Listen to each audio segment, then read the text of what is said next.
नमस्कार दोस्तों, ए Y classes में आप सभी का बहुत बहुत स्वागत है। आज हम एक नए सीरीज़ की शुरुआत करने जा रहे हैं जिसमें हम आप लोगों को कंप्लीट कराएंगे संपूर्ण हिंदी हिंदी ग्रामर। आपके हम हिंदी ग्रामर ख़त्म कराएंगे। आपके पर्यायवाची, विलोम, अनेकार्थी, जितने ऐसे शब्द आते हैं इन सबको मैं ख़त्म कराऊंगा। हम इस अपने सीरीज़ को शुरू करते हैं, ठीक है। चलिए, आज हमारा पहला टॉपिक है, हम शुरू करते हैं वर्णमाला से। वर्णमाला वर्णमाला तो आप सभी लोग जानते हैं। हम सब बचपन में वर्णमाला पढ़े हैं। आ ई आ, छोटा बड़ा, छोटी बड़ी, छोटे ऊ बड़ो, ऐसे करके पूरा ज्ञा तक पढ़े हैं हम। तो वर्णमाला को हम दो भागों में बांटे। उच्चारण की दृष्टि से वर्णमाला दो भागों में बटा है। पहला होता है स्वर, दूसरा व्यंजन। स्वर स्वर मूलतः कितने प्रकार के होते हैं? स्वरों की संख्या कितनी होती है? 11। स्वरों की संख्या कितनी होती है? 11।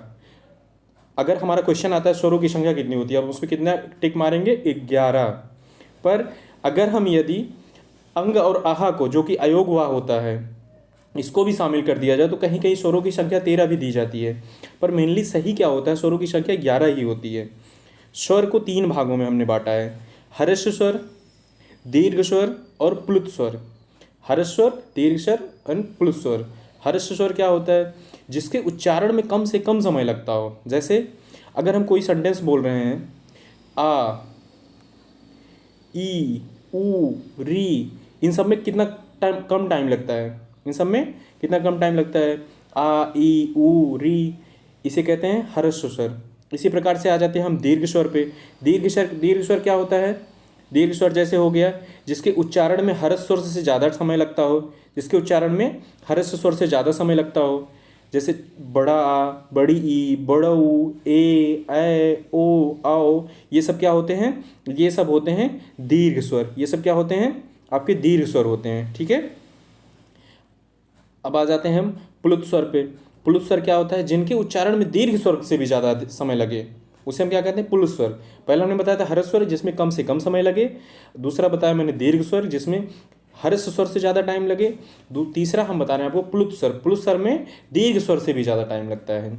जैसे हे राम, हे राम, ओम। हम जो बातें खींची जाती है ढेर सारी, जैसे जो बातें हम खींच रहे हैं, राम, ओम, ये सब क्या होता है?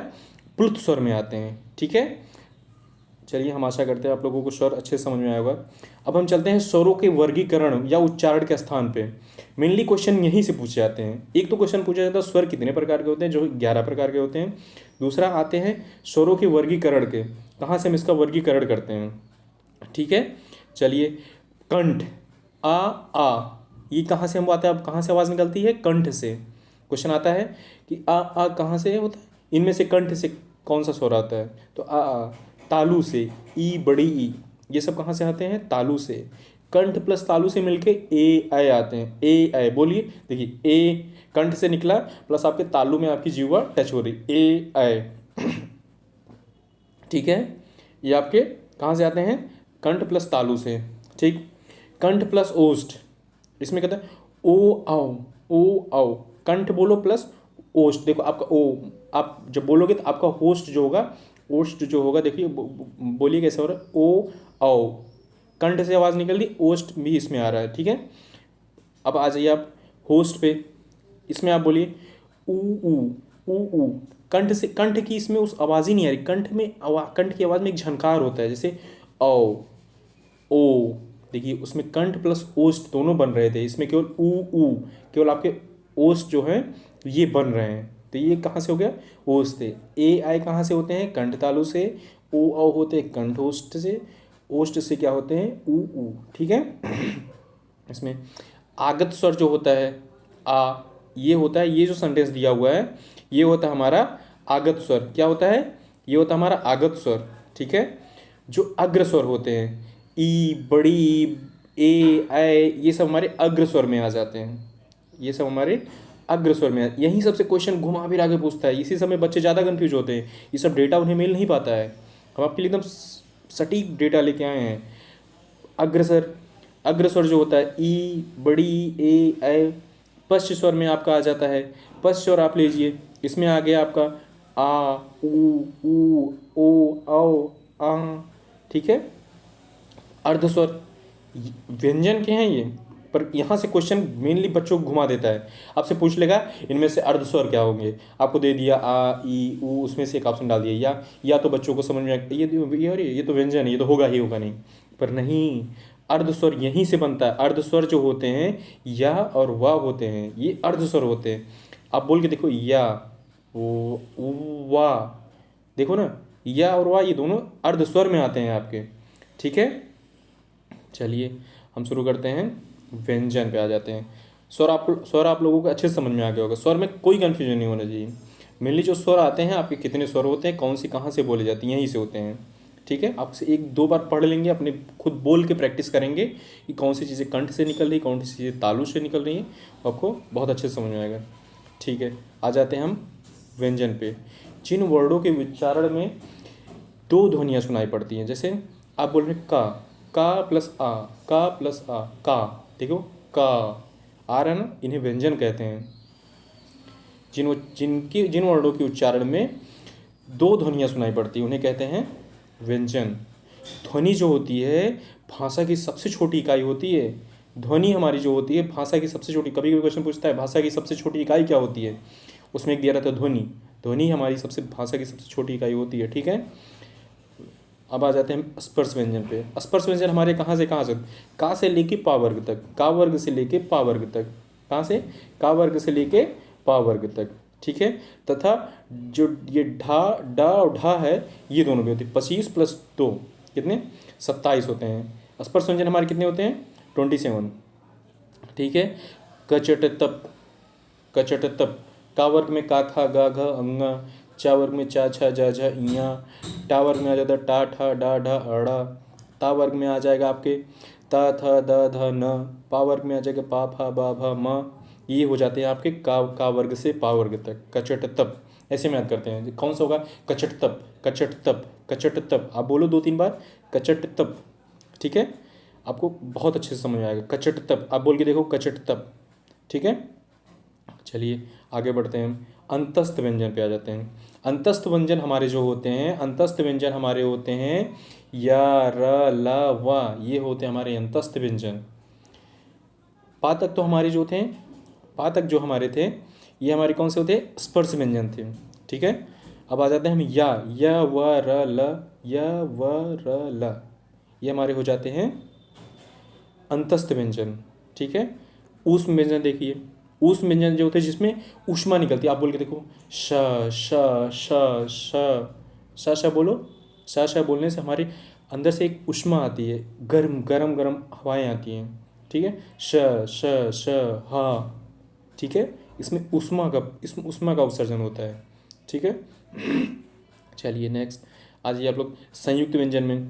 संयुक्त व्यंजन आपके होंगे छ त्र ज्ञ श्र, ये सब आपके संयुक्त व्यंजन होते हैं, जो मिल के मिलते हैं। जैसे संयुक्त व्यंजन में क्या आता है आपका, जो ये छत्र है किससे मिलता है, छ प्लस किससे मिलके बनता है, छ प्लस त्र, ठीक है। र र र त्र जो आपको मिलता है किससे मिलके बनता है, त प्लस र, किससे मिलके बनता है, त प्लस र, ठीक है। इन्हीं सबसे ये मिलके बनता है, ठीक है। जो आपका छ था, क प्लस जो ये खटकोड़ वाला सा होता है, छत्र खटकोड़ वाला सा होता है, का पे हलंत, ठीक है, प्लस ये वाला सा, ठीक है, इस पे भी हलंत, ये आपका छ से बनता है, क श, ठीक है। ज्ञ आपको बनता है ज और सॉरी, ठीक है। चलिए हम आगे बढ़ते हैं। ऊष्म व्यंजन, संयुक्त व्यंजन, अंतस्थ व्यंजन, ये आपके खत्म हो गए। एक होता है लुंठित व्यंजन। लुंठित व्यंजन जो हमारे होते हैं ये कौन से होते हैं, कौन से होते हैं, कौन से होते हैं, र हमारा जो होता है लुंठित व्यंजन होता है। पार्श्विक व्यंजन में हमारा ला आता है, ल हमारा पार्श्विक व्यंजन में आता है, ठीक है। उत्क्षिप्त व्यंजन हमने अभी आपको बताया था ना, शुरू में स्टार्टिंग में जब हम पढ़ा रहे थे, आप लोगों को पढ़ा रहे थे, तो हम बताए थे ना कि हमारा जो ये होता है, ये स्पर्श व्यंजन होते हैं। स्पर्श व्यंजन का से प वर्ग तक होते हैं, प्लस उसमें ठ और ड और ढ अगर जोड़ दें तो हमारे 25 प्लस 2 27 हो जाते थे। कितने हो जाते थे? 25 प्लस 2 27, ठीक है, 27, ठीक। जो कि हमारा ड और ढ क्या होता है? हमारा उच्छिष्ट व्यंजन होता है। अब हम आ जाते हैं नेक्स्ट अघोष सघोष पे, ठीक है। अघोष सघोष पे आ जाते हैं। अघोष क्या होता है? प्रत्येक वर्ग के प्रथम और द्वितीय वर्ग तथा फ श श श ये क्या होते हैं? हमारे अघोष होते हैं। देखिए याद करने की सबसे तेज तरीका, अघोष आ, इसमें क्या आ रहा है? अघोष आ।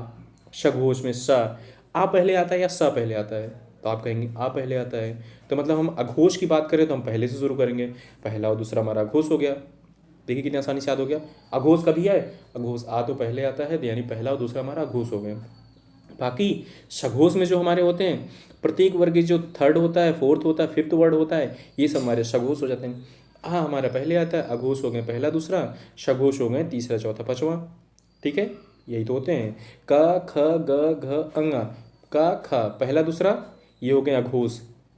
ग घ अंगा ये हो गए हमारे सघोष, ठीक है। अघोष और सघोष में आप लोग को डिफरेंस पता चल गया आसानी से।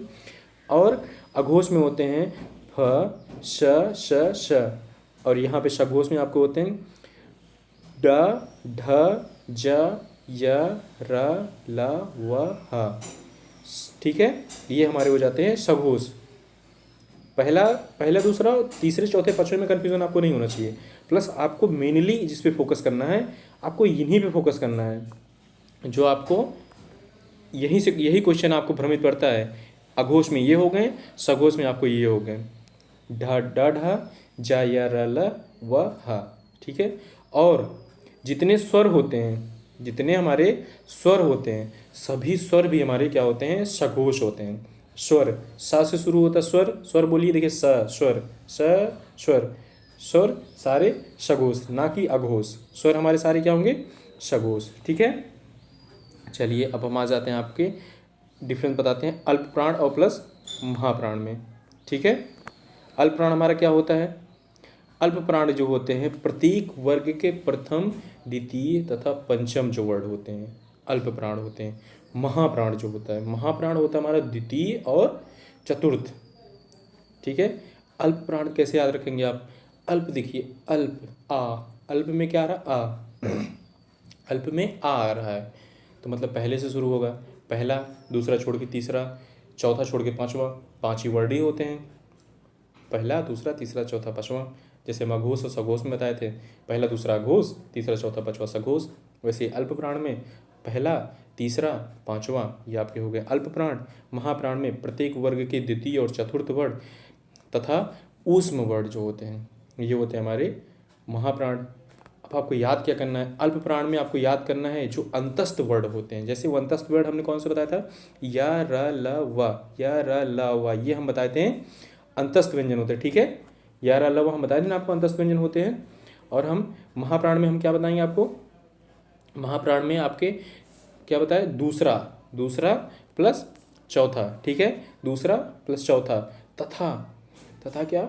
ऊष्म व्यंजन, जो ऊष्म वर्ड थे। ऊष्म वर्ड कौन कौन से? याद करिए, स श श ह, जिसमें हम बोले थे ना अंदर से गर्मी आए, आप बोल के देखो स श श ह, ये हमारे ऊष्म व्यंजन होते हैं, ऊष्म वर्ड होते हैं, ठीक। ये हमारे महाप्राण होते हैं। अब आ जाइए नासिक व्यंजन में। नासिक व्यंजन कौन कौन से होते हैं? अंगा, देखिए नासिक वर्ण हमारे जब बोलेंगे ना, आपके नाक से आवाज आती है, अंगा, इया, ड़, न, म, जिसमें नाक से आपकी आवाज़ आती है, उसे नासिक व्यंजन कहते हैं, ठीक है। यही हमारा डिफरेंस ये होता है, जो कि बहुत कन्फ्यूजन क्रिएट करता है बच्चों को। चलिए नेक्स्ट आ जाइए आप। अब हम शुरू करते हैं आपके कंठ का। कंठ, तालु, मूर्धा, दंड, यही पूछता है ना। जैसे दे दिया आपको गा दे दिया, गा पूछेगा ये कहाँ से बोला जाता है, किस वर्ड का आता है, तो आपको पता ही नहीं है। तालुब से बोला जाता है, कंठ से बोला जाता है, मूर्धा से बोला जाता है, दंत से बोला जाता है, ओठ से बोला जाता है, आपको कन्फर्म नहीं है। तो पहले याद करने का तरीका बताएं। क चट तप, क चट तप याद करिए ना, कंठ क चट तप, का वर्ग, चा वर्ग, टा वर्ग, ता वर्ग, ठीक है। फिर आपके पा वर्ग हो गए। पहले हमारा क्या आता है? कंठ आता है। कंठ के बाद हमारा तालु आ जाता है, तालु के बाद हमारा मूर्धा, ठीक है। कंठ के बाद हमारा गले से आवाज़ निकलती जीवा पे आती है। फिर इसके बाद हमारा तालु ऊपर टच करता है हमारी जीवा तालु पे, फिर हमारे दंत आ जाता है, दंत आएगा, दंत से फिर आवाज़ निकल के हमारे होस्ट पे आती है। ठीक है, याद होगा ना, कंठ तालु मूर्धा दंत होस्ट, कंठ तालु दंत, कंठ तालु मूर्धा दंत होस्ट। ठीक है, कंठ वर्ग में होते हैं क ख ग घ अंगा, ये हमारे कंठ से निकलते। देखिए बोल के देखिए, क ख ग घ अंगा, केवल कंठ का यूज होगा। तालब में होते हैं च छ ज झ ञ, बोलेंगे तो आपकी जीवा जो कि तालु में आपके टच करेगी। बोल के देखो, आपकी जीवा नीचे तालु में टच कर देगी, च छ ज झ ञ, प्लस श और या, ये हमारे भी तालव्य होते हैं। ठीक है, मूर्धा में आ जाइए, मूर्धन्य में आ जाइए, टा ठा, बोल के देखिए, आपकी जीवा जो मूर्धन में टच करेगी, ऊपर जाके आपकी जीवा ऊपर टच करेगी, टा ठा डा ढा अड़ा, बोल के देखिए आपकी जीवा टच कर रही है ऊपर, ढ प्लस खस्टी सा सा, ये वाला सा खस खटकोड़ वाला सा। ठीक है, ये आपके मूर्धन में आ जाते हैं। ये सब अपवाद हैं, ये चीज़ें याद रखिए, यहीं से क्वेश्चन घुमाता है। दंत में आ जाइए, दंत ता था, आपकी जीवा जो होगी कहाँ टच करेगी, आपके दंत में, तो उसे कहेंगे दंत। आपकी जीवा तालब में टच करेगी, उसे कहेंगे तालब। आपकी जीवा मूर्धा में टच करेगी, उसे कहेंगे मूर्धन वर्ड।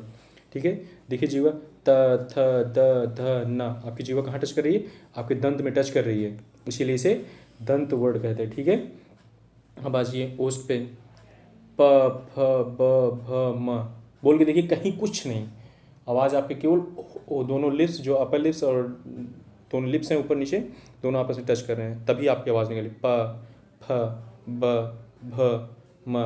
ठीक है, चलिए, दंतोष्ट होते हैं, वह जो होते हैं वह आपके होते हैं दंतोष्ट होते हैं। ठीक है, वह आपके जो होते हैं ये होते हैं दंतोष्ट होते हैं। ठीक, कितनी आसानी से आप लोग को समझ में आ गया ना।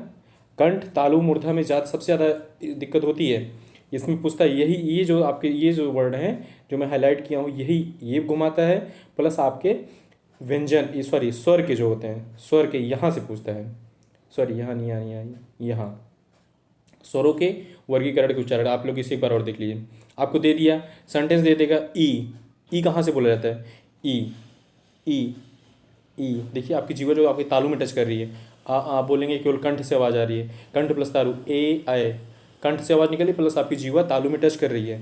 ठीक है ना, यही कितने आसानी से आप बोल के देखिए ना, बोल के देखेंगे काफ़ी आसानी से आप लोग को डिफरेंस क्रिएट हो जाएगा कि आपका कंठ से आवाज़ निकली प्लस आपके तालु में ए आई टच हो रहा है। ठीक है, चलिए नेक्स्ट, आपका कंठ होस्ट, ओ आओ ओ आओ ओ आओ ओ आओ, कंठ से आवाज़ निकली प्लस आपका ओस्ट देखिए बन रहा है ऐसे, ओ सर्कल की तरह आपका ओस्ट बन जाएगा, ओ आओ। जब ऊ बोलेंगे कंठ होने से आवाज़ नहीं, ऊ औ ऊ औ ऊ ऊ। ठीक है, चलिए कितने आसानी से आप लोगों को समझ में आ गया। हम आशा करते हैं आप लोगों को बेहतरीन समझ में आया होगा।